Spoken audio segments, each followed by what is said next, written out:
Good afternoon, everybody. Welcome to Cabinet on Tuesday, 1st of February, beginning of the month, at 3 p.m. in the Council Chamber. Apologies from Councillor Naheed Mather and Councillor Muzrat Khan. They are both on leave. Item 2, minutes of previous meeting. Are they a correct record? With your hand. Thank you, members. Item 3, declaration of interest. If any members of the Cabinet or members who are watching have got any declarations, please complete the form and hand it in to Yolandi after the meeting. Item 4, admission of the public. We've got one member of the public here, Mark Harrison. Welcome, Mark. And item 4, deputations and petitions. And you are here for a deputation on the subject matter is Huddersfield lights out. All will be revealed. Lights will be turned on. Over to you. Yeah, thank you very much. So yeah, I'm here. My name is Mark Harrison. I'm here today to propose the Huddersfield Lights Out, which it's quite a basic idea. It was based on a picture that I saw on Facebook of a town with the lights on, showing lots of light pollution, and then the town with the lights off, which gives you the full view of the night sky, basically. I shared the picture on Facebook, and a lot of people really liked it, and it got shared again and again and again. So I started a group which was Huddersfield Lights Out. And it's just really taken off. There's nearly 3,000 members in the group now, and the original post has been seen by over 120,000 people, I think. So pretty much all of Huddersfield has seen it now, and a lot of people seem to think it's a really good idea. So I'm here today really because the next step, the biggest sort of debate on the group is light pollution from the streetlights. So the biggest thing I would like to propose would be, is there any chance of turning the streetlights off? Also here, just for the backing of the council, really, to make it an event, probably base it somewhere like Castle Hill, and yeah, just the backing. You know, I think there's not many towns in the UK that are doing it. I think it could be really good for Kirklees to be the first to do it. One, as an event, but then secondly, also as like a major energy saving, sort of climate change event, really. And in a nutshell, that's about it, really. Thank you, Mark, for shedding some light on the subject. And I'll pass on to Councillor Will Simpson, who will shed light on what we can do. Okay. Thank you very much, Leader. You'll all be pleased to hear that I haven't prepared as many puns as Shabir. But thank you, Mark, for being with us today, and for I think it's really exciting to hear about how many people have been sort of inspired by what you shared and how many people have engaged with it. So well done for that, and thank you for bringing it to us and explaining it to us and beginning a conversation that sounds like it's going to be really constructive. So in response, I want to say, yeah, we're really happy. I'll get our directors and officers to sit down with you. We'll have a look about what we can do, because obviously there's a lot of logistical issues that need to be worked out, but if we can do something around this, along the lines of what you want, then I think we absolutely want to do what we can to help. So happy to sit down and we can try and work something out. Thank you, Councillor Will Simpson. That's really, really good. And hopefully we'll see the light the way you see. I'm a bit enlightened. Okay, thank you very much, Mark. I really appreciate you coming, and good luck in whatever you're doing. And like Will says, we'll try and work with you best we can. Item 6 is questions by members of the public. Have we got a question, Mark? No? Good. That's fine. Item 7, questions by elected members. Oral questions. I can see Councillor Martin Bolt, who's got his hand up. Martin, your question? Thank you, Shabir.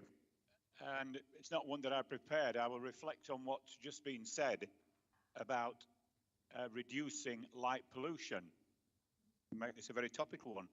In addition to what Will is going to get directors and officers to do with regards to council streetlights and things, can I ask that you also get those same officers looking at what you can do with regard to your planning process, because Murfield 25, which you approved, is clearly polluting the night sky with its prominent position on Murfield Moor. I'm sure that's visible from the boundary across Holmfirth and beyond.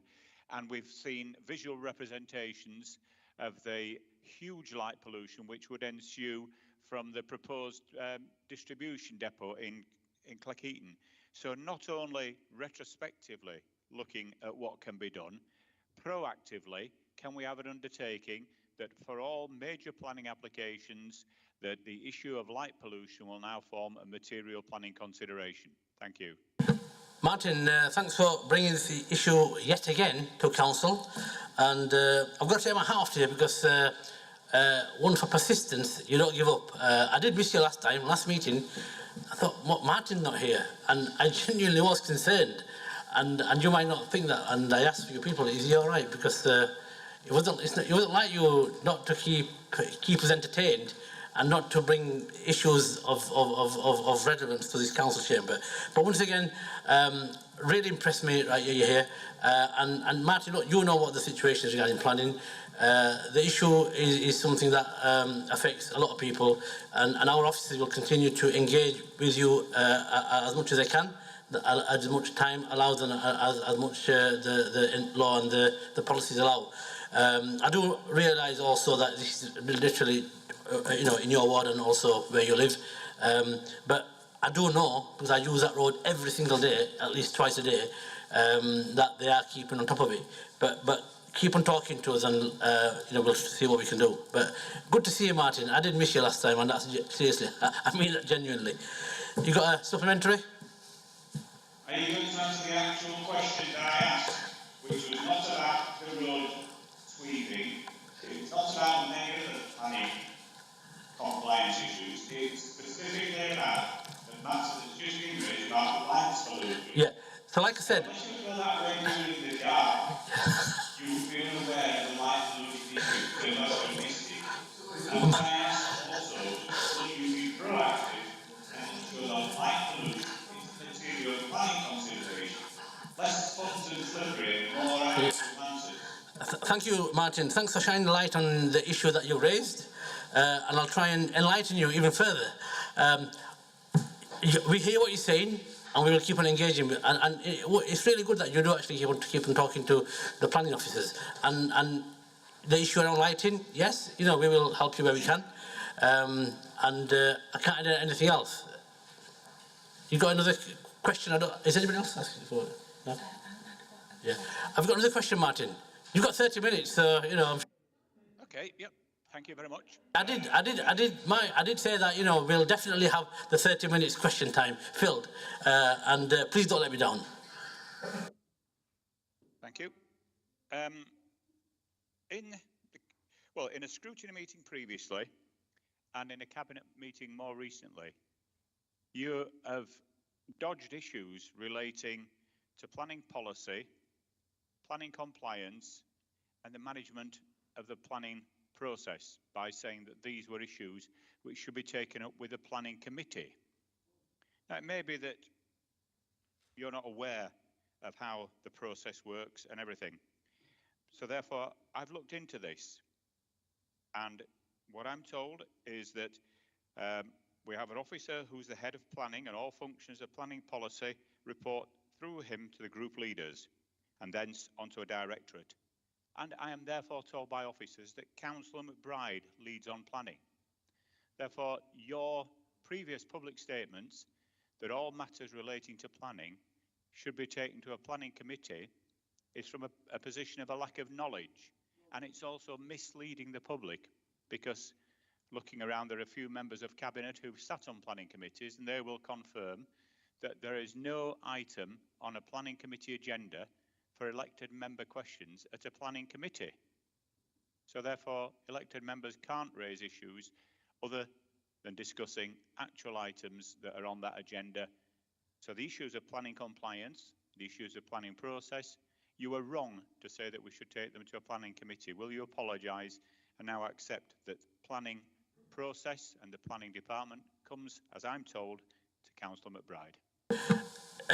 Martin, I'm sorry if you misunderstood me, and by all means, I will always stand to be corrected, and it's always good that you are there that I can rely on to enlighten me, shine a light on where I've gone wrong, and enlighten us to the right path. But again, I actually go back to my initial question to you. Carry on engaging with the issues that you are facing at a very local level. You are also a member of the scrutiny committee. Carry on doing what you're doing. But having said that, you know, you also need to understand that, you know, this council serves mass areas of Kirklees, one of the biggest authorities. We've got 69 councillors, and what we can't do, right, yeah, is actually just jump at your request, right, yeah, because you've been fully informed, you've been fully briefed, you've been given all the information, and it's not just a light that's been shed on your problems. You know, we've actually floodlit the whole thing. So if you're not seeing the wood for the trees, I can only apologise on your behalf, because you keep on coming up with the same old issues. I don't know what your issue is, and I don't know what else I can do, Martin. I honestly don't. But carry on coming to this cabinet meeting, no problem. You can spend the 30 minutes asking me and anybody else questions. I'll try and answer them. But I don't know what else you want, Martin. You know, seriously, I just don't know what you want.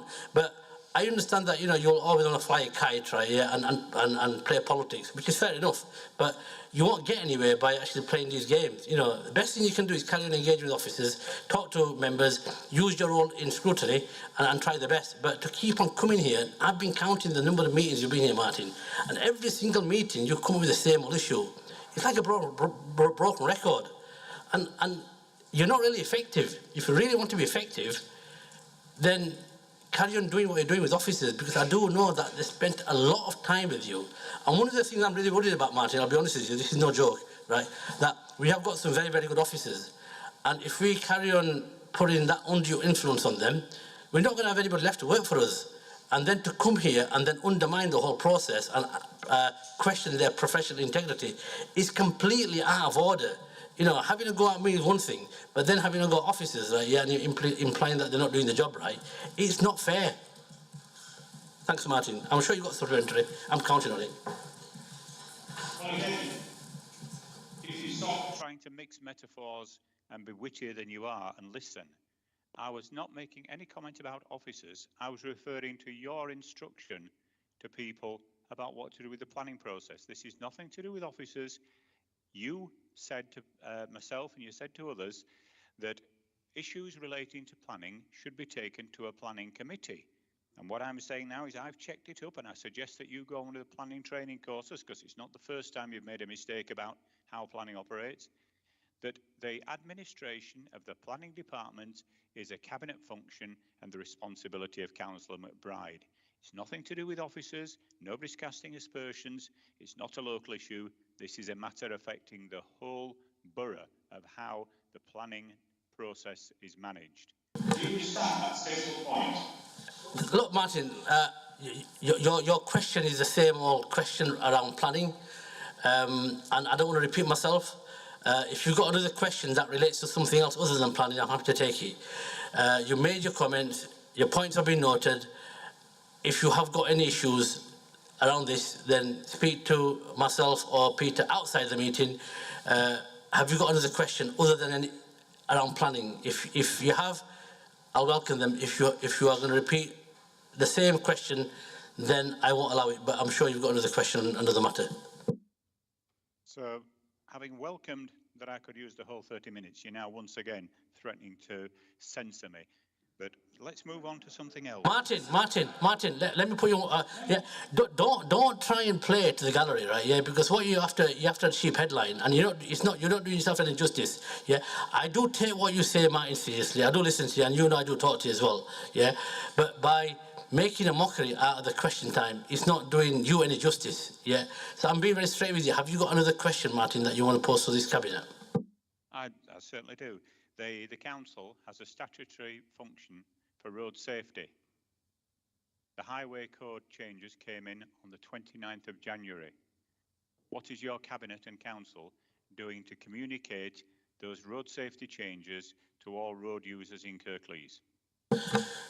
We are waiting for the guidance, Martin, because this only came in last week, and as soon as the government have got time and appetite to provide all local authorities with some guidance, then we will let you know, we will let other councillors know, and we will then communicate that to our public. At the moment, these are just being implemented.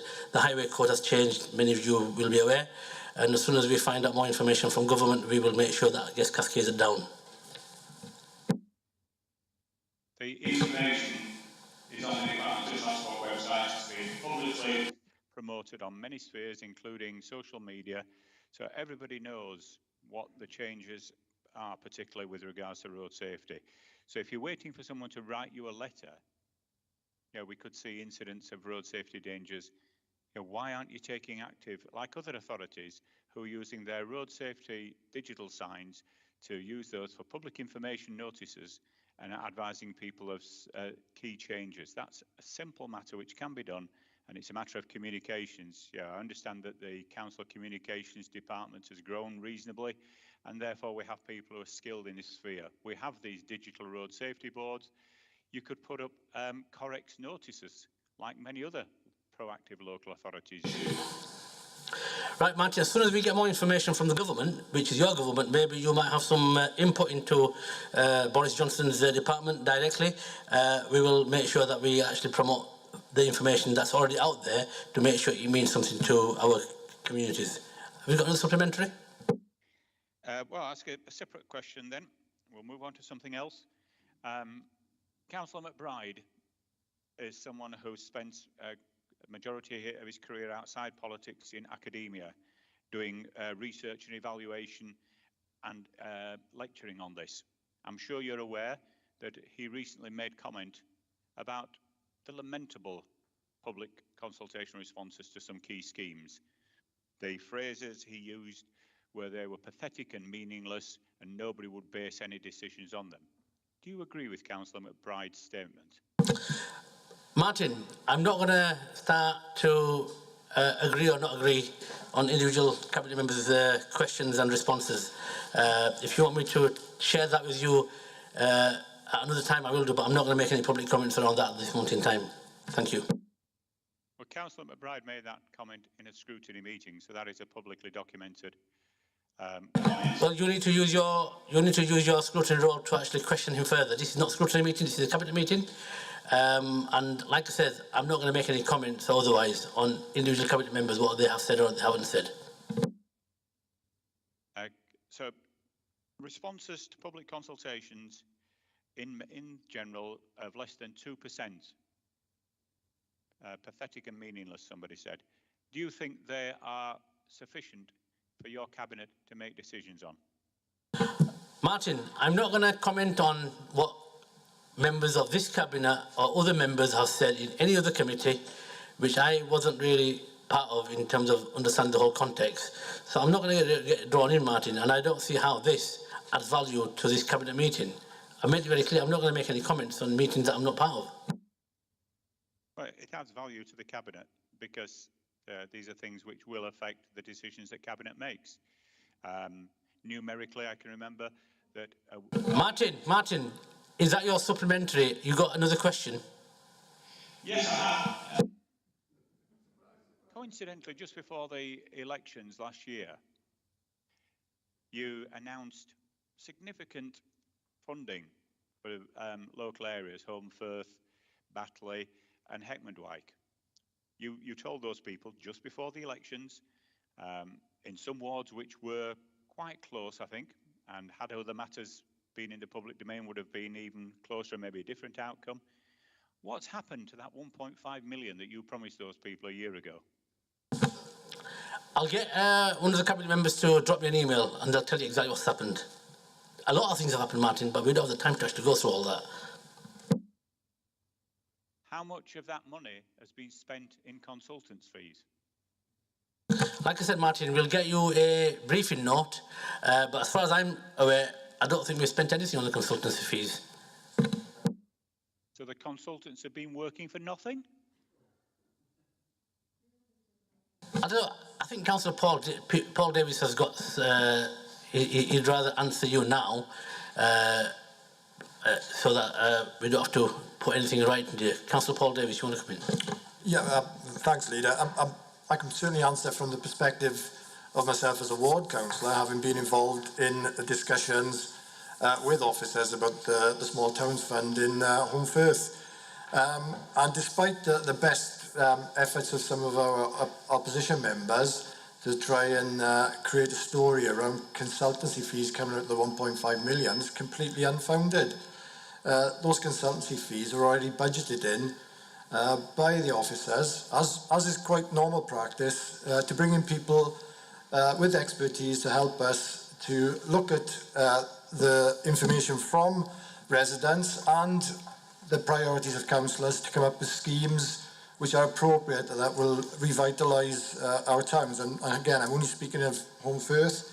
So in terms of the 1.5 million, the 1.5 million they referred to is very much still there. And you know, I know that probably doesn't fit with the political agenda of certain people, but certainly what we're interested in is providing investment into our small towns to help the people of the small towns, such as Home Firth, Batley, Cleckheaton and Heckmondwike, and help create a sustainable, vibrant future for them. So hopefully that helps. As I say, I'm not an expert on all the other towns, but as a ward councillor, that was certainly the briefing that I had as of last week. Thank you, Councillor Davis. We've got Councillor Viv Kendrick here as well, who wants to chip in. Councillor Viv Kendrick. Very much, thank you, Leader. Just to echo really what Paul's been saying, in Heckmondwike we've had a lot of discussions with officers. There's been a lot of attempts at engagement with members of the public in Heckmondwike in a whole range of formats, online, in the street, outside shopping centres and so on, and people's views have been taken into account. We've had walkthroughs of the town centre, some mapping things, and some outline plans are being drawn up, which will then go out for engagement for with the residents of Heckmondwike, because it is about local people's views. So been an enormous amount of activity. Thank you. Thank you, Viv Kendrick. Just to add to that from a Batley point of view, we've had a number of workshops that have been planned. We've had questionnaires that local ward members have actually taken the lead on. We've had a few walkabouts as well in terms of what we can do, what we can't do. There's been a lot of engagement via social media, and all this has been done by our officers. So, you know, officers, as far as Batley plan is concerned, have been our council officers. But once again, I think I'd just like to say how great work they've done in terms of a lot of this has been done during the pandemic, and it's actually taken a lot out of the organisation. But one thing I must emphasise time and time again is if it wasn't for the fantastic officers that work for this organisation, we would not be anywhere near as where we are in terms of delivery of our plans. It's taken a lot out of the organisation, and you know, I really like to appreciate and say thanks to the great officers who are actually continuing to work and delivering our ambitions. We've got Councillor Will Simpson who wants to come in as well in terms of answering Martin's question. Councillor Will Simpson. Thank you very much, Leader. It's been really disappointing, Martin, because I haven't had a question to you from me at one of these meetings for a very long time. So since everyone was having a go, I thought I'd just shine a light on myself for a little bit, Leader. I just wanted to make two points that perhaps you haven't considered, Martin, about, because I know that you and some opposition members see a headline opportunity when talking about consultants' fees and the use of consultants. I think what the use of consultants, when they're needed, demonstrates, firstly, is how the corporate core and capacities have been absolutely devastated over the last decade, and that if you want to get things done, if you have to bring a consultant in, that is because of what's happened over the last decade with funding. And I think what it shows, for example, when we've got Turner and Townend in working with us on delivering the cultural heart and the Huddersfield blueprint, what it shows is that this council is absolutely committed to delivering at pace. And, you know, members of your own party have not only welcomed but supported what we're doing in terms of accelerating the delivery of the blueprint, and we're going to continue to do that. Councillor Eric Firth, who is also wanted to come forward and answer Councillor Martin Ball's question. Thank you Councillor very Firth, much, Martin. As for the money, it's all still there. The £6 million and £4 million for the villages, still there. The lead officer is actively recruiting. Yes, as you know, officers are a bit thin on the ground that can handle this. And as I'm working with Simon and his very small team to deliver projects in the 4 smaller towns. Colleagues have mentioned that conversations have taken place with officers and they've talked to local people. I've spoken to Clackheaton members just so they're not left out, and things will happen. It's going to be slow. Don't forget, Martin, we have had COVID, and things do take much longer than any of us would like. But I can assure you, the money's still in place. But I want to push it. I want it spent. I want things to happen in the smaller towns as soon as possible. Don't want to waste it, but I want to spend it where local members and local people want it.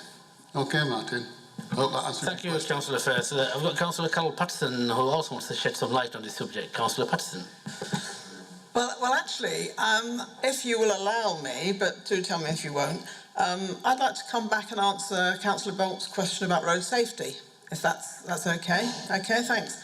Well, first off, obviously the changes to the highway code, as you say, Councillor Bolt, have been well publicised by the DFT, by social media, and of course that's where the responsibility actually lies for the changes in the highway code, and it's their primary responsibility to have that communications policy, etc.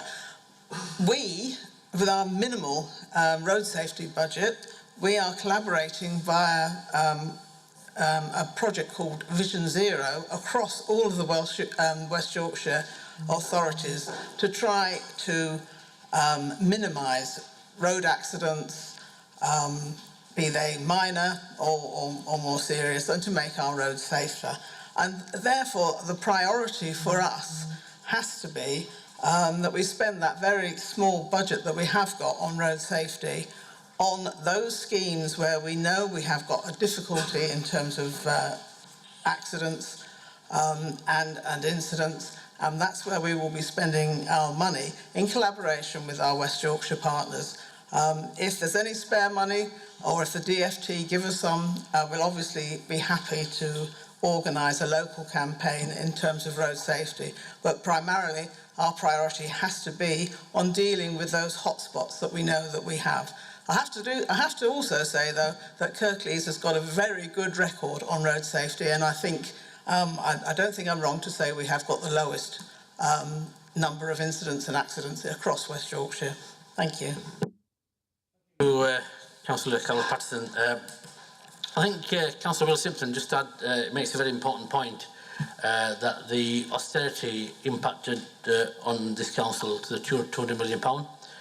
We had a full design and consultancy service where we had landscape architects, structural engineers, quantity surveyors, property surveyors, and all that has actually completely been stripped out and diminished at a very, very low level.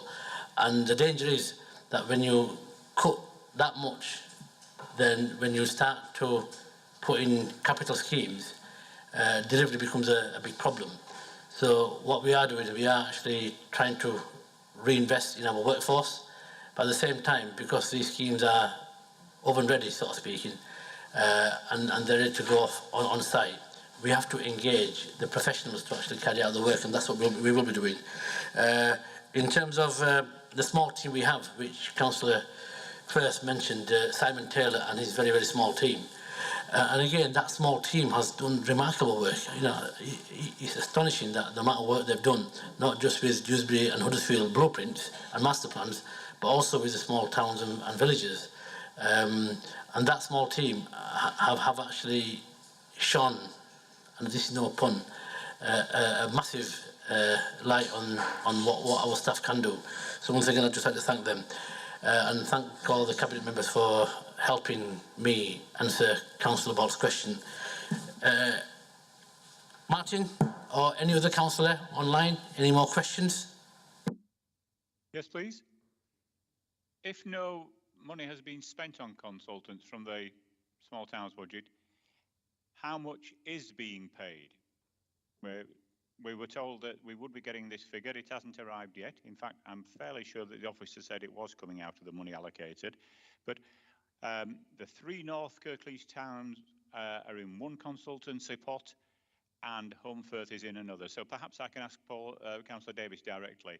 How much is the consultancy budget for the Holmfirth Small Towns Initiative? Thank you, Martin. Before I bring Councillor Paul Davis in, I'd just like to say that all this information will be in the public domain when we release our quarterly reports. So, you know, we're spending money all the time, and there's nothing hidden. Everything's transparent. You know, our accounts are open book accounting. They are audited, and I think it was just last month, Councillor Davis, we actually had a quarterly update. But I'll hand over to you. Certainly.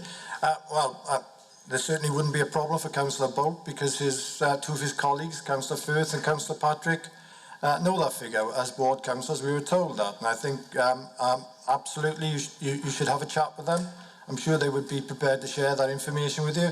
I think, as the leader said, at the moment, I'm not clear whether that is really in the public domain until we finalise some further details. But I'm sure they'd be more than prepared to share that with you as two of your fellow Tory councillors. You know, I'm sure they could do that.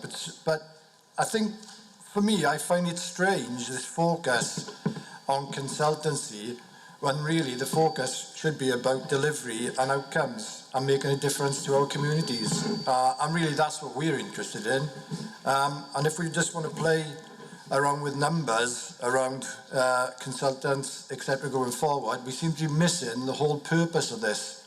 And I think possibly, Martin, maybe yourself and a few others are missing the main purpose of this. And the main purpose of this is, as I say, to make a real difference to our communities, to put in place actions which will enable sustainable recovery from COVID and create more vibrant town centres. And I would have thought you would be applauding the administration for that. And it's absolutely correct that you should scrutinise what we're doing. But I think, as well as the leaders already said, there are many opportunities to scrutinise us during scrutiny meetings as well. But certainly, I don't think we've got anything to hide. I'm just not going to say the figure at this moment because I'm not completely clear whether it should be in the public domain at this precise moment, and that's the only reason. Thank you, Councillor Paul Davis. I think Councillor Peter McBride wants to chip in on this question. Councillor Peter McBride, over to you. I think, Martin, you're getting mixed up between consultancy and consulting. In all of these schemes, we are consulting rigorously with the public concerned, and that is a cost. Certainly in Holmfirth, as my colleague pointed out, there's been a huge amount of consultancy again and again and again, talking with people in the ward and about the plans, linking this to the parish council plan,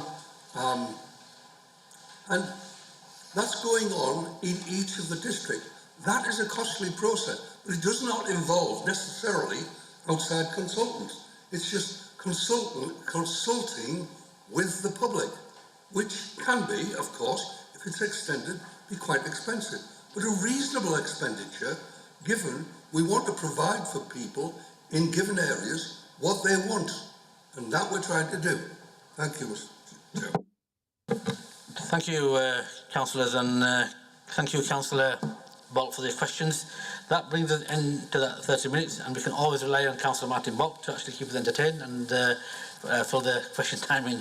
Anyway, we'll move on to the next item, which is item 8, Council Annual Budget Report 2022-23, and following years incorporating capital, treasury management, general fund, revenue and housing revenue account. Councillor Paul Davis, can I ask you to open this item, please? Yep, thank you. Thanks very much, Leader. clearly, one of the most important events, issues, activities that we carry out throughout our year, and that's one of setting our new budget. Before I get into talk a little bit about some of the key aspects of the budget, again, as I've done previously, I'd like to give a little bit of context to some of the external views on where we are at the moment. And as members will remember, our settlement in England certainly was in October 2021, and at that time the LGA made a number of statements, and the Conservative chair of the LGA at that point said that the increase in grant together with council tax raising powers confirmed will indeed support councils to meet extra cost and demand-led pressures during this coming year, in 22-23, and will help us, enable us to provide services at pre-pandemic levels. However, what he did say very clearly was, for that to happen, every council will have to raise council tax by the maximum next year, so obviously means this coming year. This leaves them facing the tough choice about whether to increase council tax bills to bring in desperately needed funding at a time when they're acutely aware of the significant burden that could place on some households. So, very clear from the LGA, from an independent cross-party body, that some really tough choices for local authorities in the sense of, if they are able to be able to provide services on the same level as the pre-pandemic times, then they would have to increase council tax bills to the maximum. In addition, another member of the the LGA even, Councillor David Fothergill of the Community Wellbeing Board, actually highlighted some real issues that we're facing right across the country in terms of demand for vital treatment for drug, alcohol misuse, obesity, mental health, children's health issues, and the way we're trying to grapple with that and provide the services needed. And again, he raised the issue and some of the concerns that at this point, councils don't have a view on what the public health grant will be going forward. And the LGA, again, in terms of context of our settlement, making the point that this really needs to happen very quickly. So I think two pertinent points, just to set some parameter, some context to the settlement going forward. But even putting that to one side, certainly from our perspective as an administration, what we're seeking to do is to set a very ambitious budget. It is, as we've called it, a budget for recovery. This is the second budget for recovery. We certainly put one in place last year, and we're aiming to build on that and take this forward. It is about supporting all of our citizens, and we've had an example actually during the debate, debate questions earlier on, about the support that we're providing to our small towns, that we've actually put in place investment, and we will be making that investment count for four of our small towns, and looking to ensure that citizens feel the benefit of that, not just the hugely ambitious plans that we have for Dewsbury and Huddersfield. And the other thing which becomes clear when you look through our budget and you look through some of the detail is that written large through it is our commitment to achieving our targets for climate action. And that's something certainly I'm sure Councillor Will Simpson will refer to as well. But what must be remembered is that, and it's already been mentioned, that we have come through an extremely difficult time. Austerity took a massive chunk of money from not just us but from many other local authorities, and we saw our budget reduced over 10 years by 200 million. During that time, fortunately through good, prudent management, we've been able to set in place the foundations for us to now have a view going forward where long-term investments can be done in a prudent and affordable way. So that, as an overview, is what we're seeking to do. And this is really drawn up against the backdrop of the pandemic. And although we start to transition out of this, and we're starting to learn to live with the COVID, and it becomes endemic rather than a pandemic, we absolutely know there's lots of uncertainty on the way. And absolutely, there will be lots of bumps in the road ahead. So I think at this point, we're clearly indicating that what we are doing is in best judgment of the best advice we have, and still ensuring that we create a sustainable financial future for the council whilst delivering our long-term plans. So the spending review in October 21 was a 3-year review, but actually only 1-year settlement, and that's for 22-23. And we welcomed, I think we all welcomed our share of the additional 1.6 billion core grant allocation. Our share was 10.7 million for 22-23. But, it has to be noted, just under half of that was to fund social care pressures. So, along with the 1% adult social care uplift. Overall, this still falls short of the growth funding that we anticipated for 22-23 in existing budget plans.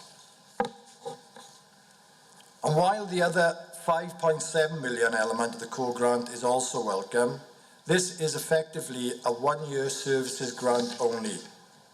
This helps councils to cover off cost of living pressures, including spiralling energy costs, employers' NI uplift of 1.25%, the additional cost of passporting significant living wage uplifts to care providers, which of course we support and absolutely support that care providers, people working in that area should be paid the appropriate wage, but clearly it's a cost that comes out of that. If that wasn't available, then yes, that would have been unbudgeted pressures, and therefore it was very welcome. But please, note, this is a 1-year services grant. We have no view at this point whether that will be repeated going forward. So clearly there are risks in the future with regards to that, but hopefully, government will listen to local authorities and listen to the pressures that we're facing, and that money will again be paid in the future. We've put, as an authority, significant funding of 2.7 million into a continued and target support for our vulnerable residents, and that's crucial and core to our values as an administration. We've done that throughout the pandemic period, and we recognise the impact of the cost of living on low-income households that are happening in this moment and going forward, particularly in 22-23. We've reviewed our business rates and council-based assumptions, and the good news is that in light of current performance, we've been able to be more optimistic in terms of timeline for recovery to pre-pandemic income levels, including future housing growth assumptions. But we still absolutely are keeping a constant review on this. As I said earlier, there are still bumps in the road that we're not certain of, but we do feel at this time that we can be that little bit more optimistic, which clearly is good news for us, good news for Kirklees as a whole. Our capital plan refresh continues to reflect significant long-term regeneration ambitions for our residents. And clearly a major part of that is the Cultural Heart programme, which we're putting in an additional 166 million. This will be a long-term commitment as well, not just on the capital side, but on revenue. So once again, we need to plan this in a prudent and sustainable manner. But we feel from the work that's been done and from the work that our great finance team has done, that this can be done within affordable parameters. And by doing this, we believe that this will help us attract inward investment, both from the private sector and hopefully again from other funding streams the government will provide. Our predicted level of overall service debt requirement to support borrowing as a percentage of our net general fund budget is predicted by 2029-30 to return to around about the same level as it was in 2014-15. And I think this is a really strong indicator of the affordability that we believe is built into our plans. That we are stretching ourselves, but we are not doing this in a way which is not prudent and which is not affordable going forward. Our reserve strategy also remains prudent and proportionate, and we all know there's been quite a bit of discussion in the last few months about our reserves and views. I know expressed that what we do in all of this money, but that's clearly shown within the paper as to how that's allocated and the essential nature of the level of reserves at this moment. But over time, as the forecast will show, those reserves will drop accordingly. And those reserves certainly are crucial to cover our strategic council priorities, along with transformation, investment into waste strategy, and very, very importantly, our SEND transformation agenda. So our high needs area, where we have a transformation plan, which again will need support going forward. An area which I've mentioned before, which again I wish to emphasise, is the DSG deficit position. And this is really well documented within the paper. It was 25 million in 2020-21 year end, and we now predict it to be at least 35 million by current year end. We've said many times, and it's been recognised, that we've been underfunded for some number of years by government for high needs, and that was recognised a few years previously by government. However, unfortunately, the gap that they identified of 7 million, they decided only to pay us 1 million per year until we eventually caught up. Well, I don't think you have to be a great mathematician to work out the deficit keeps growing unless you actually get that money paid to you immediately. We're currently in discussions with the DFE with a view to signing off a funding agreement to manage down our accumulated deficit. I can't emphasise how important this is, and I really hope government that will be able to reach an agreement with us and provide that funding to help us reduce that deficit. If not, we have got a significant risk in the future. Unfortunately, we won't know the results of those discussions till the 24th of February, so we will be after council when we discuss the budget. I don't want to sound, pessimistic in any shape or form, because I believe the discussions to date have been extremely constructive and very positive. So I'm really hoping we can solve this. It is absolutely essential that we do this, not just because of pure financial reasons, but clearly to ensure we have the funding correct to support our children with high needs going forward in a sustainable fashion. So looking further ahead, as I've already said, there are quite a few unknowns, and that means, we can turn that into certainly challenges and opportunities. We know we have those opportunities within Kirklees. We have hugely exciting plans, which are not just about big shiny buildings and lots and lots of capital spending for the sake of it. It's about the social value and the economic value that will give to Kirklees. And part of that discussion around what we're doing social value is critical and is a core element of all of those discussions. So I'd like to ensure that people understand that when we look at these numbers, when we look at the finances, it's not purely just from a balance sheet, it's about what it achieves for our people in Kirklees and how we can create a better future for our citizens going forward. And finally, I think mention a little bit about the government's commitment to a national fair funding review. I think probably everybody's aware now, because I've said it a number of times, we remain one of the lowest funded councils, certainly metropolitan councils, and that has been the case for a number of years. And we've been constantly lobbying for fair funding settlement for Kirklees, and we belong to a group of other councils doing the same. But it seems there is a commitment to look at the fair funding review of council funding in 2023-24, and that's being connected to a levelling up lens, if you like. However, it's important to remember, as far as we're aware at the moment, this is in the context of no additional funding for 2023-24. So this is going to be about winners and losers, because you can't put it in otherwise. So some are going to benefit and some are going to lose, unless extra money is found. So again, hopefully the message gets out to government that if we're serious about fair funding, then there has to be more money found as well.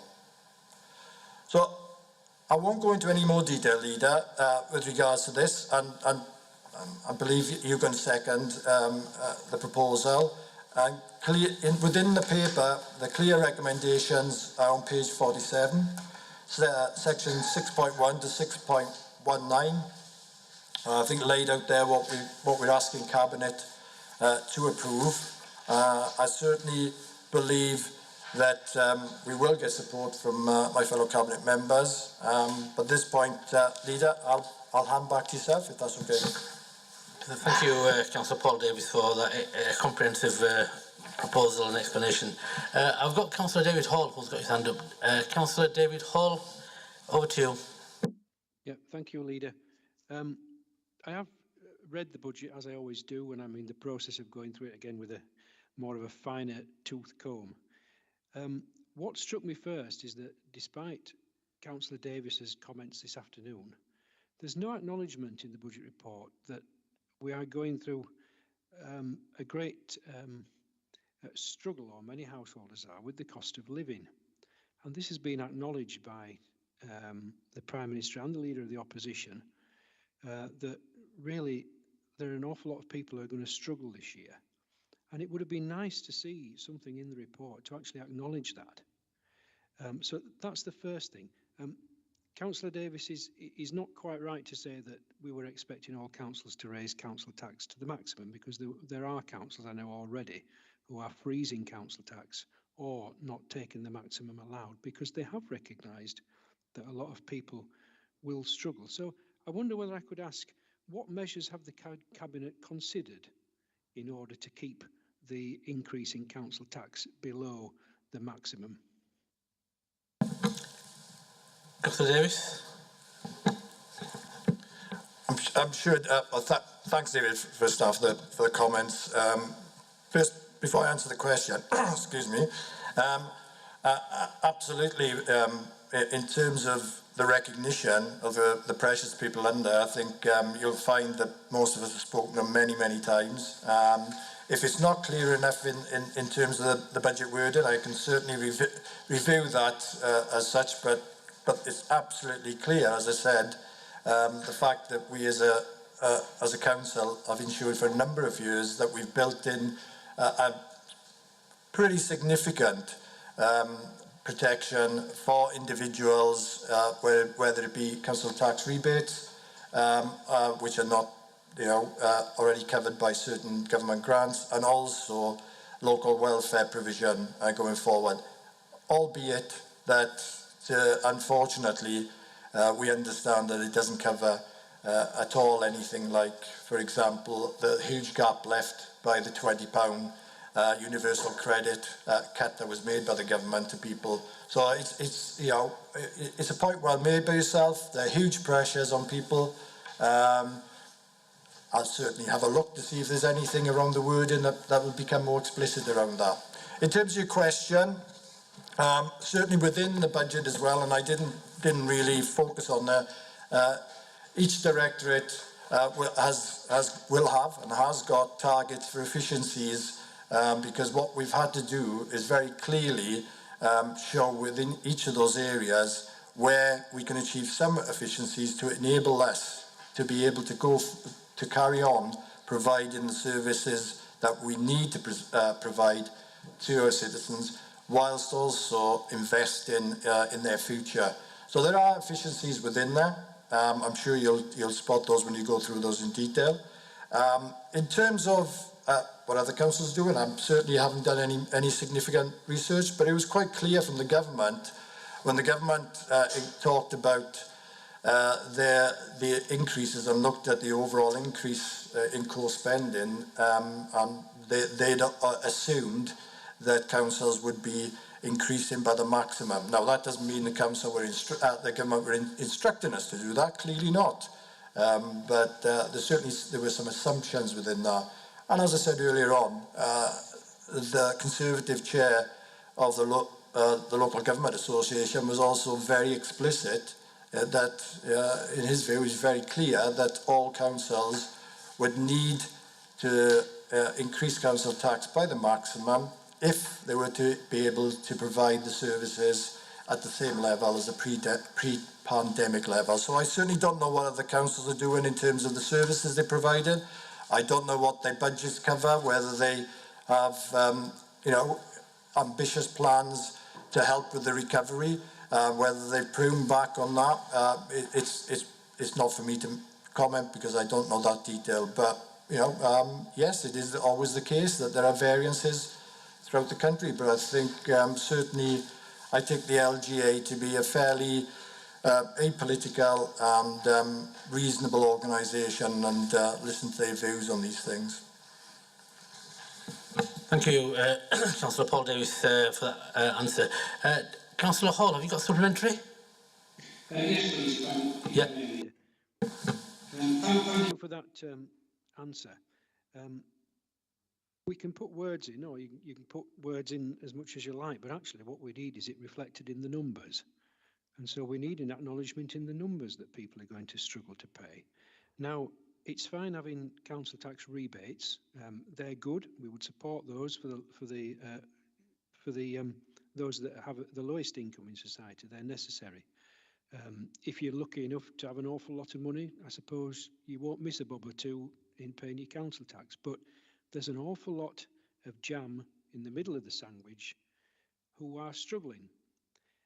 And unfortunately, there's no respite for them that can be found in this budget, because it was entirely predictable, unfortunately, that the Cabinet would go for the maximum increase they could.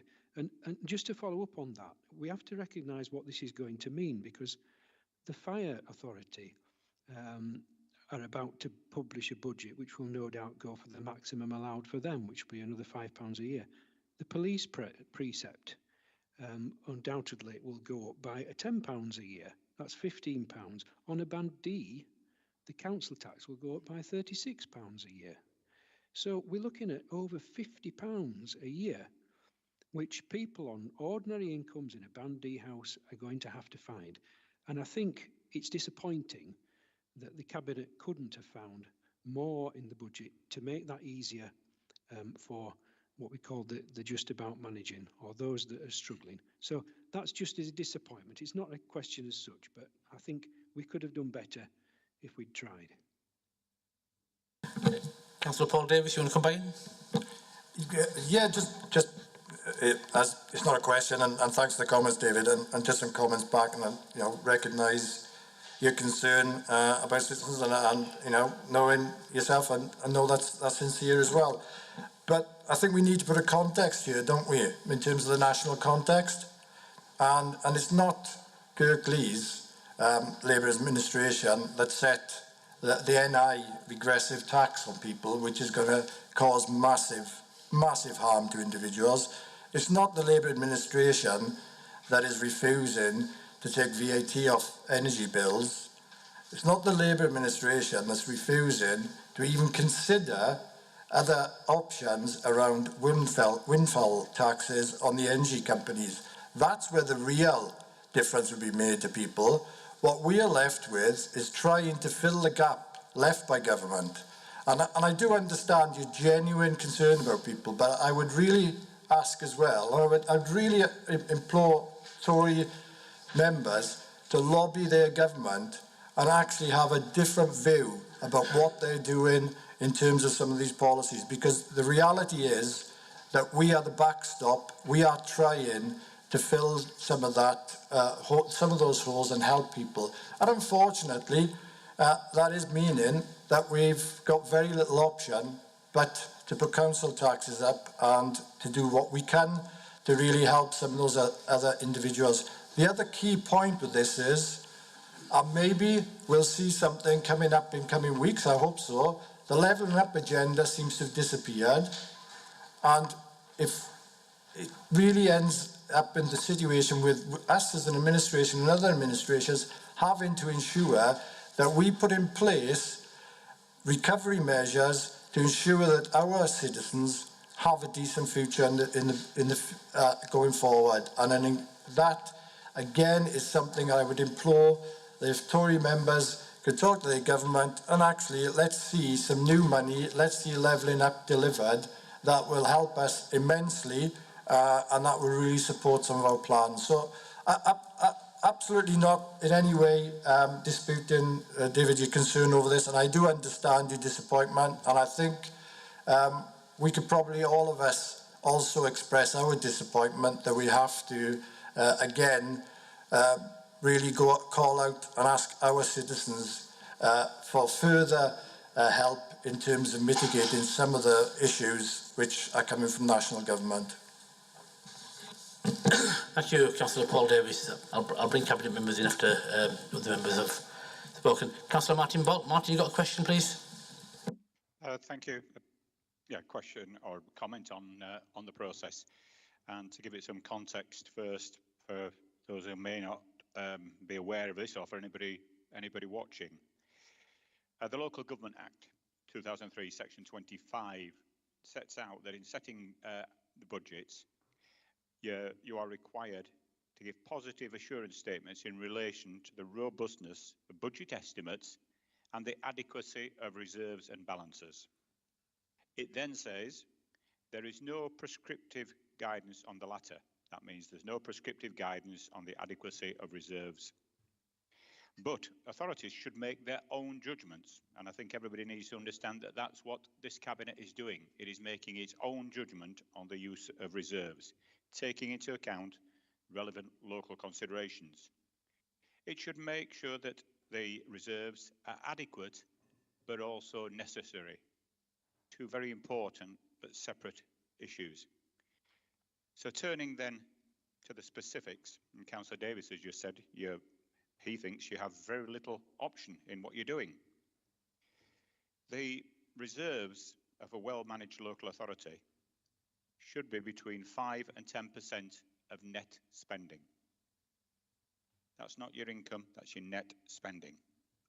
We are told in your Cabinet report on page 32, paragraph 2.13.2, that the usable reserves, now these exclude ring-fenced monies for schools, public health, etc.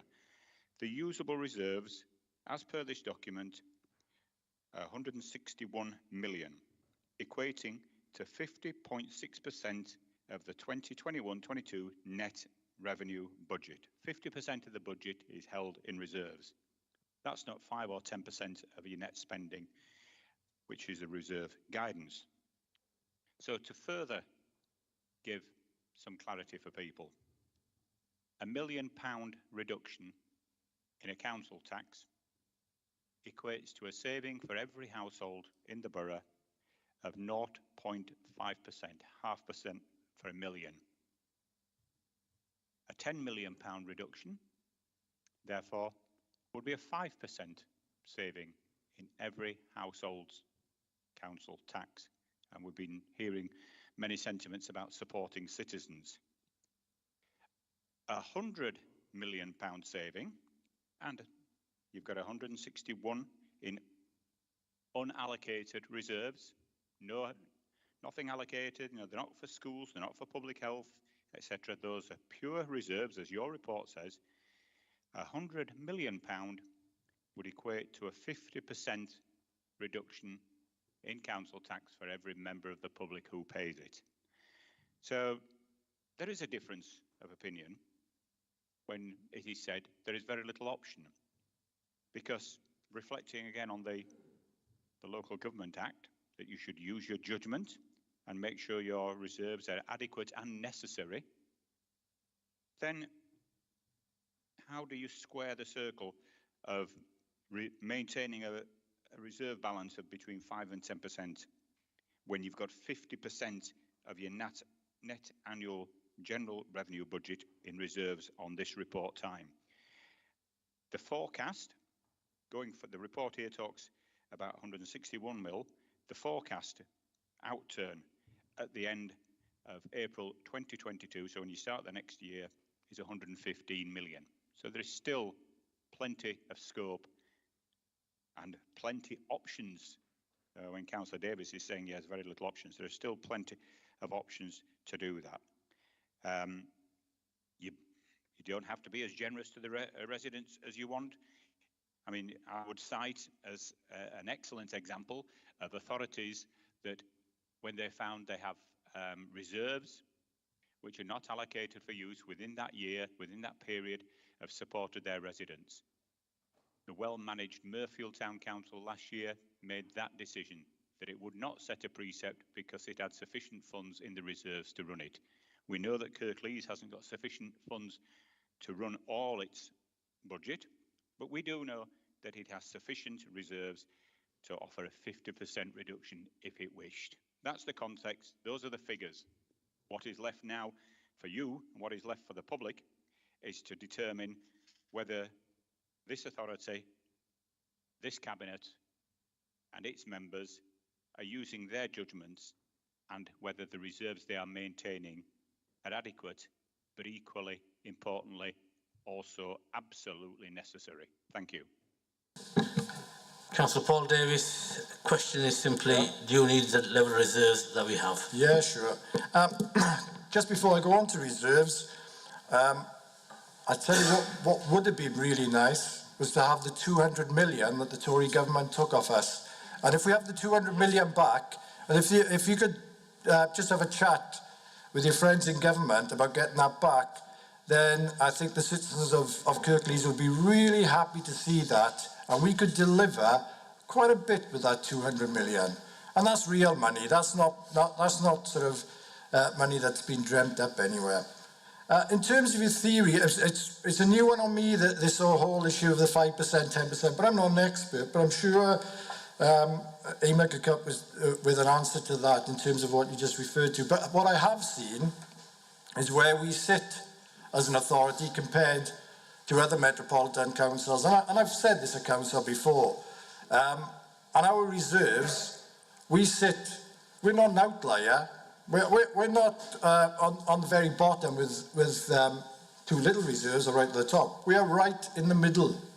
So it doesn't quite fit with your picture, Martin, of us having this huge level of reserves, because the reality is what we're doing is in line with other authorities, ensuring that we're putting in reserves which actually protect this authority and its citizens going forward, and the services that we need to provide to those citizens.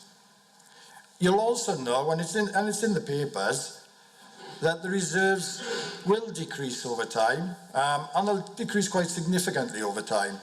And without going through lots of detail about where we are currently, there are also some COVID pressures which have been passed over for the immediate reduction of those reserves.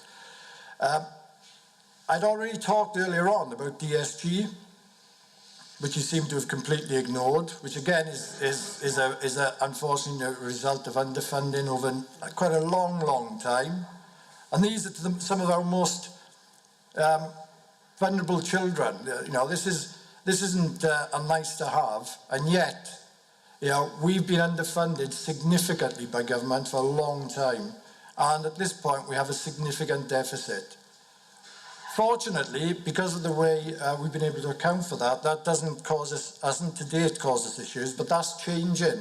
I believe it's changing, not next financial year, but the financial year after, but I may be wrong in that, but certainly it's changing fairly soon. If we don't reach an agreement with government, if government aren't able to provide us with support, then we absolutely have to have within our reserves protection for that as well. And that's without the protection we need with regards to the investments that we're putting in place. So unfortunately, Martin, and you're repeating what the national government does time and time again, you're really misleading people. You're trying to lead them down a path whereby you're making them believe that somehow we have got lots and lots of funds available, that there is no issue, that we don't need to increase council tax, and everything is pretty rosy. That is not the picture. Things are still extremely challenging. It is still the case that we have lots of unknowns going forward, and certainly in terms of being prudent and in terms of financial responsibility, our head of finance, our finance director, has to sign off what is acceptable reserves in terms of the risks against what we do in terms of services and investments in our, not investments to gain return, investments in our community. So a long-winded way of saying that actually we've gone through this a number of times. It's been raised by one of your fellow councillors. All of the information is there, and I think we should focus much more on what we're trying to do for our people going forward, rather than trying to pretend there's a nice easy answer of pulling money out of reserves. That is not the case, and it is not something that we're going to do. Thank you, Councillor Paul Davis. Councillor Will Simpson, did you have a... Oh, sorry, sorry, supplementary, Martin. Thanks, Councillor Simpson, for reminding me. Councillor Martin Ball, have you got a supplementary? Yes, and again, I'll refer to a paper which was presented to the Corporate Scrutiny Panel on the 13th of December, the Cabinet member being Councillor Davis, so presumably he authorised this for release. And so in that paper, it says the current reserves held. The Council's 2020-2021 financial outturn and rollover report presented on the 8th of September noted the year-end general fund reserves at 197.4 million, a net increase of 81.7 million. So it had a net increase in reserves of nearly 82 million pounds. So that suggests that money is being saved rather than being spent on things, and money could be used, and you've made it quite clear, and it is your political prerogative not to give the people a rate reduction that they so dearly wish. You wish to go for the increase, and that is your political decision, and the people will consider that. But when you're getting a massive increase from 115 million, getting 82 million to 197 million in the reports that you are putting through, it shows that money is being put aside. Money used for projects for which, as we know, there are no publicly available business cases. Yeah, things like the George Hotel, which the reports that are being issued have said that that was bought. The surveyors are going into the George Hotel after the purchase deal, which is most unlike any other property purchase where you have it surveyed before you buy it. And according to the publicly available information, surveyors going into the George Hotel were not able to do a full survey because of the concerns about the structural integrity of the building. And I believe, Leader, you yourself have now said that that has got a price tag of at least £20 million. But we've seen no business case about how any of this money will be recouped, or whether this will be another millstone around the neck of the people of Kirklees, and whether you are leading this borough like your colleagues in Croydon have done, buying hotels and taking the borough into bankruptcy. Thank you, Councillor. Well, Councillor Paul Davis, you want to respond? I know, it just seems to be a council about the Councillor Davis show, isn't it, in that sense? You can't have it both ways, Martin. We can't be going into bankruptcy, but then our reserves are too high. You know, I think we need to make our minds up which attack you're having on us in this sense. So, you know, in that sense. And look, I haven't got the scrutiny paper in front of me, and unfortunately I couldn't attend that because, you know, unfortunately at the time I was unavailable because I was visiting my mother in hospital. So unfortunately I wasn't part of that discussion.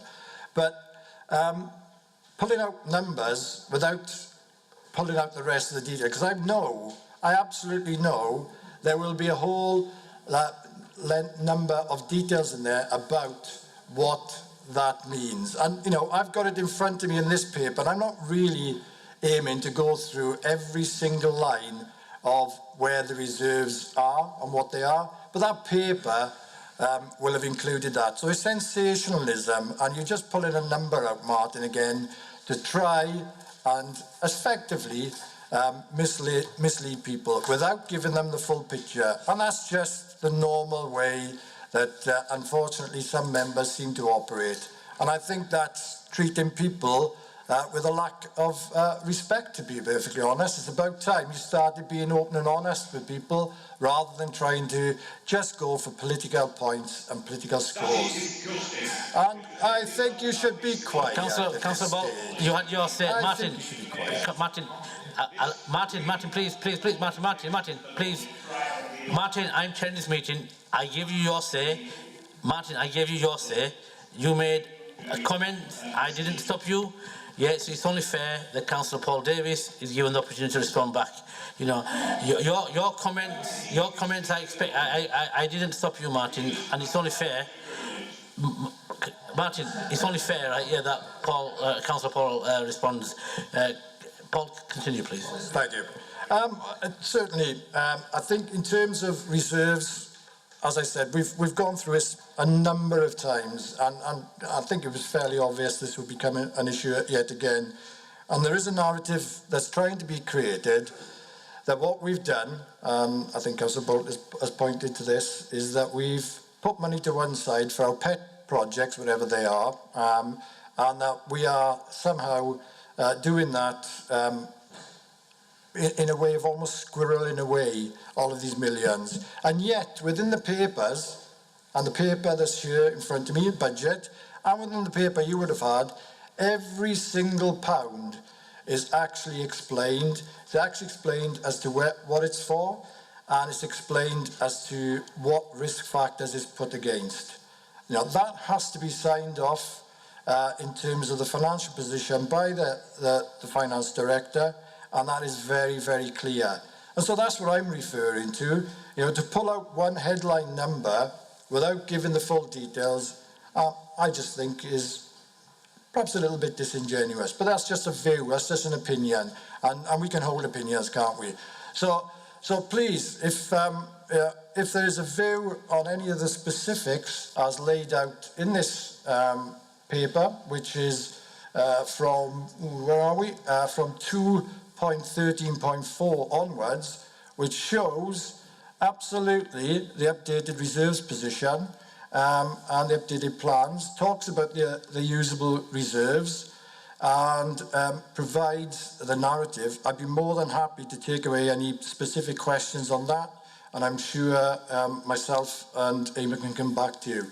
But I absolutely do not accept the view that's been put forward, and I do not accept that we are stopping somehow our citizens from enjoying some tax relief when I have a Tory councillor who is, I assume, supporting a government, as I said earlier on, that is absolutely crucifying people in this country with NI increases, refusing to do anything about energy costs, and yet we are being told that actually it's this administration that is the problem, not the problem with government and government-imposed issues. So from that perspective, I think probably I haven't got anything else to add, Leader, but I'd be more than happy, any details or any specifics on any of the points in the budget paper, please come back to myself and Eamon. We'd be very happy to respond. Thank you, Councillor Paul Davies. Councillor Will Simpson, you had your hand up. Thank you very much, Leader. Thank you for the comments that we've had, particularly from Councillor Hall, and I think you've responded comprehensively and spoken very comprehensively, Councillor Davies, so thank you very much for all of that. I wanted to, like you, just have Paul, firstly, to David's point, to acknowledge the cost of living crisis, which we all have. It's been a massive part of our discussions, not just as part of the budget process, but for a long time, and particularly in this budget process now. That's why there's such a big investment in the local welfare provision in this budget, because we acknowledge that, and we're going to make sure that that support is there, and then we can target that and make sure it's there all year round, so we can target it at the people who do need it. But as Paul says, I think we need some wider context to all of this. As he said, the Labour Party wants to take VAT off energy bills. That'd save the vast majority of households in the country around £200 a year. We also want to extend the Warm Homes discount, which is further targeted support, and that's £600 for the people that would affect. The cost, as David said, Councillor Hall, sorry, of a council tax increase for Band D properties here in Kirklees is going to be £36 a year. So let's contrast that. That's £600 saved under targeted support from what we've proposed that the government's rejected. £200 for all households, government's rejected that. And the total increase for the council tax is £36 a year. That's some really important context when we're having a conversation about what the appropriate interventions are to help people the most and to deliver services.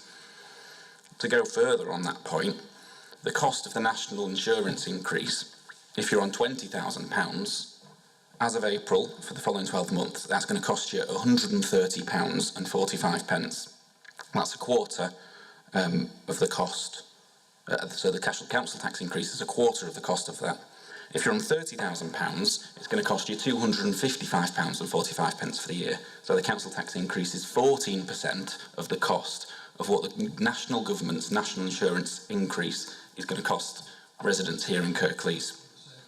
So this brings me, before I talk about the investments that I'm proud to be making in this budget with my colleagues, onto the £2 million in this budget that we don't want to spend. And that is £1.3 million, the cost of the national insurance increase to us as an employer alone. That's equivalent to just under 1% of the council tax increase. Almost 1% of a council tax increase is happening just to cover the cost of the national insurance increase for Kirklees as an employer. That doesn't account for the impact that it's having on the care sector, who of course we have to support financially. We pass support funds on to them, who will also receive a similar hit, or for the impact of broader inflation. So Kirklees residents are being hit twice by this Tory tax rise from the national government under Boris Johnson's ailing leadership. We've also got £700,000 in energy inflation costs. Again, Kirklees residents picking up the tab for a failure to deal with the cost of living crisis nationally. So that's £2 million that we don't want to spend in this budget that we're having to because of the failures of this government. But this is an incredibly positive budget. We're investing in the frontline delivery for residents across Kirklees.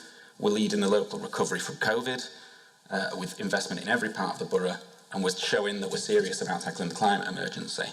Just a few things in the budget. We're improving recycling. We're investing to deliver some of our waste strategy objectives early. We're bringing in new recyclables in the green bins in the coming weeks, and we're going to be extending the hours that HWRCs are going to be able to be open. We're investing £10 million in our roads, which have been left behind after over a decade of cuts. We're delivering £10 million as an extension of the Unclassified Road Programme, which is going to deliver in every part of the borough, in every ward of the borough, and councillors are going to be at the heart of the decision making around that. We're making the biggest ever investment in our history as a council in greening our fleet, with a £6 million investment in transforming the fleet and bringing in electric vehicles. We're making further investments in electric vehicle infrastructure, our biggest ever investment, with £5 million to expand public EV infrastructure, which is thanks to a successful bid to the City Region Sustainable Transport Scheme. So that's on top of the £1 million that we did as a phase 1 climate action. And the investment in the fleet is on top of the £1 million that we did as a phase 1 climate action. We've got £1 million for the place stand action plans, which is going to deliver on the priorities of residents in every part of Kirklees. We've got the £1 million for the new Pride of Place teams, which are going to build on the incredible work that our ward rangers are doing to keep our communities clean and green. We've got £2 million for a sustainable local environment fund. We've got just under £1 million for a year of music, which is going to bring and unleash culture in every part of the borough. And Councillor Kendrick's continuing to deliver on the huge improvements that we've got in children's services. And that's just, I don't want to keep going on because this meeting isn't the Will Simpson show, it's the Martin Bolt show, of course. And so I'll stop there. But there's so much going on in every single person's portfolio here that's delivering for the people of Kirklees. So there's £2 million that I'm not pleased to be spending in there, but it's a budget that I'm very, very proud and that we can talk about with pride to our residents. Councillor Bolt, you've got your hand up. Yeah, thanks for that, Will. And as you say, it's a bit of a double header. Just a simple question to Will. We've seen an announcement that his former colleague, having been voted out of Deputy, is attempting to seek re-election in Golf. Martin, can I stop you there? You're making personal reference to a person who's no longer a councillor, and please be careful to personalise issues. Okay, rephrase, please. I'll rephrase that. Will, one of your colleagues who was shown the door by the electorate of Denbigh is now seeking re-election in Golka. After this May, where will you be seeking re-election?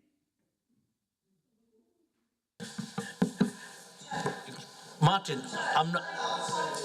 Yeah, I've got a point of order from Councillor Cathy Scott. About the budget. We're not here to talk about elections. Can we talk about the budget? Absolutely, and well, I don't really want, unless you want to respond. Do you want to respond?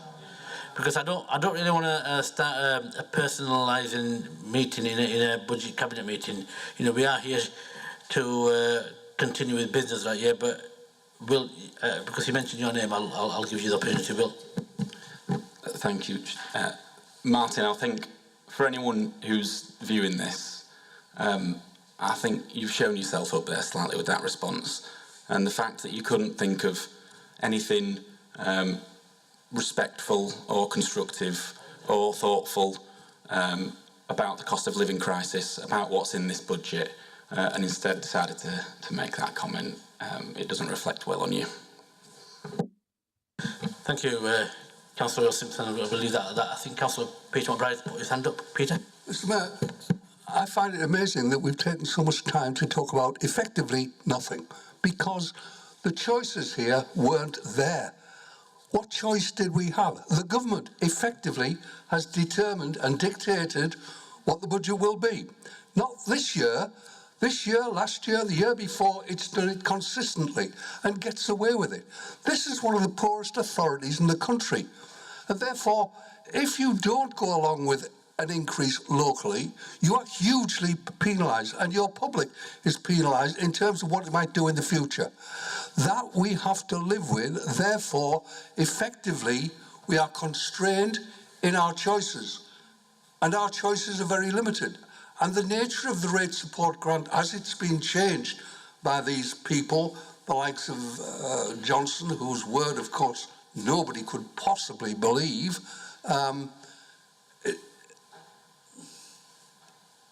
they give us promises that are utterly meaningless.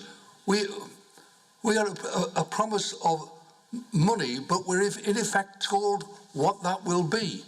And therefore, the fact that different local authorities have got hugely differential needs, that is not taken account of at all when the government determines what used to be called the rate support grant. And that is the grant that comes from central government. And you, Shabir, nodding your head, I know you know very well what this means. And the fact that you gradually eliminate that differential of need means effectively the government says what local government will spend almost to the final detail. So having a real serious debate in council about the budget is fatuous, because we don't decide that. We decide only how its impact will have on local people, but we don't actually.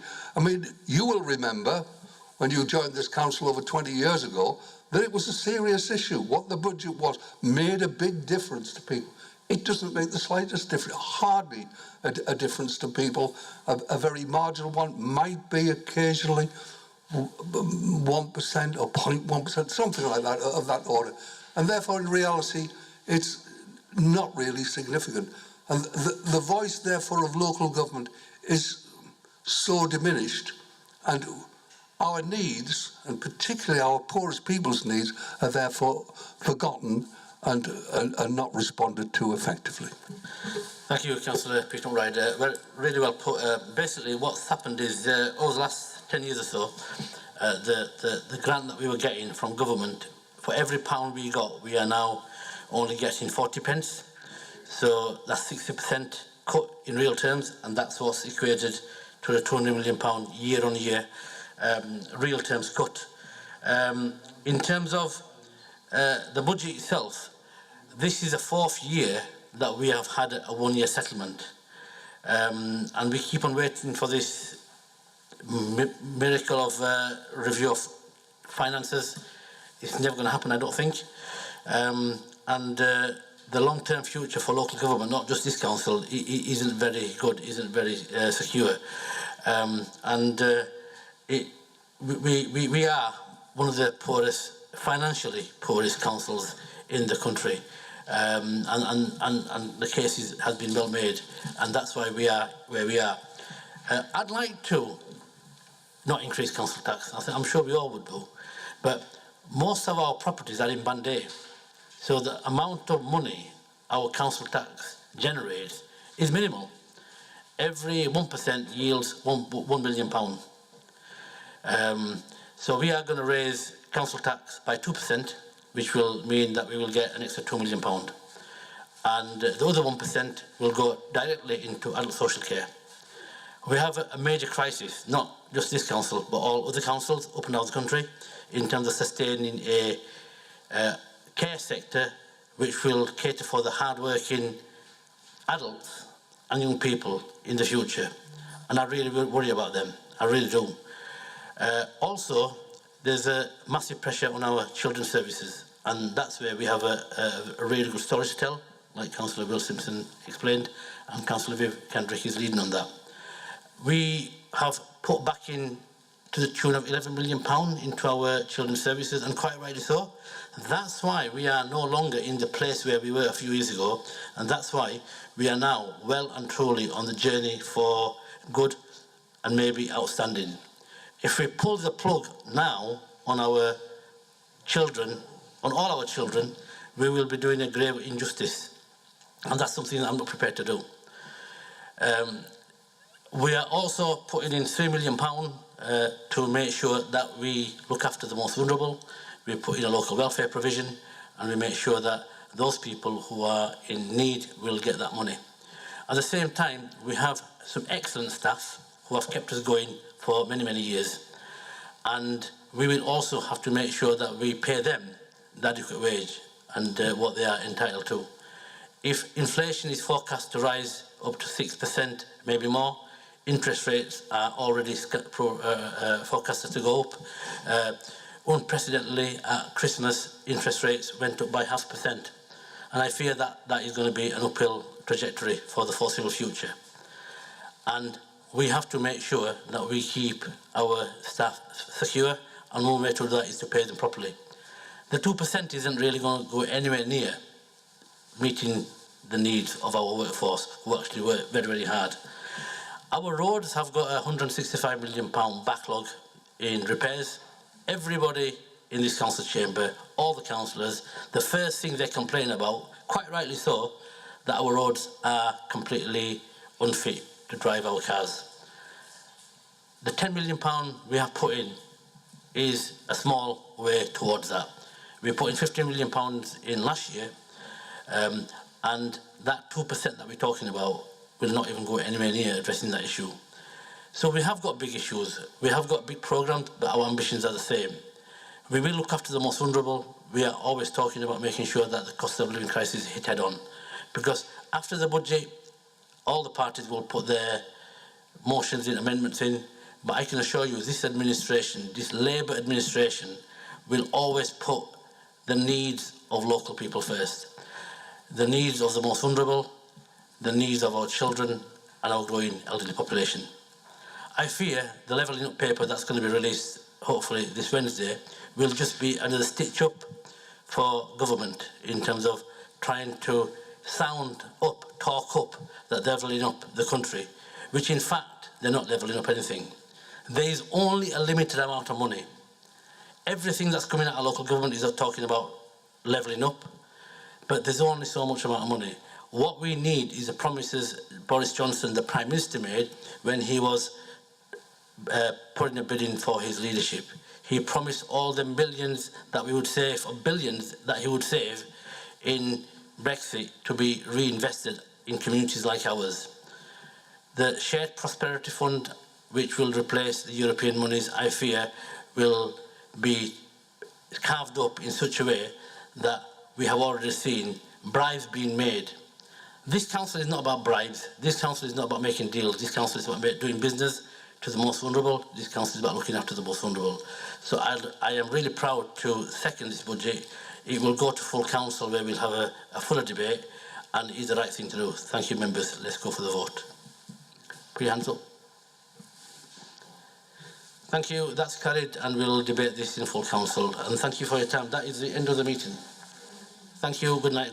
God bless.